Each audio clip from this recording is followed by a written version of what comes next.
எனக்கு உடல்நலம் இல்லை, உற்சாகமாக இல்லைன்னு நேற்று ஒரு பத்திரிகையில எழுதியிருந்தாங்க. அதை படிச்சப்போ எனக்கு சிரிப்பு தான் வந்துச்சு. எனக்கு என்ன குறை? தமிழ்நாடு மக்களும் மகிழ்ச்சியாக இருக்கிறப்போ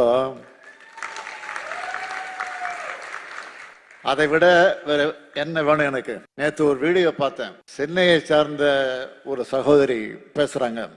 கலைஞர் மகளிர் உரிமை தொகையில 1000 ரூபாய் வந்துருச்சு, பொங்கல் பரிசா 1000 ரூபாய் வந்துருச்சு, அரிசி சர்க்கரை கரும்பு வந்துருச்சு, வெள்ள நிவாரணமா 6000 ரூபாய் கிடைச்சிருச்சு.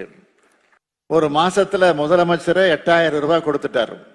பொங்கலுக்கு யாரையும் நான் எதிர்பார்க்க தேவையில்லைன்னு பேட்டி கொடுத்திருக்கிறார் அந்த சகோதரி. அவர் முகத்துல பார்க்கிற மகிழ்ச்சி தான் எனக்கான உற்சாக மருந்து.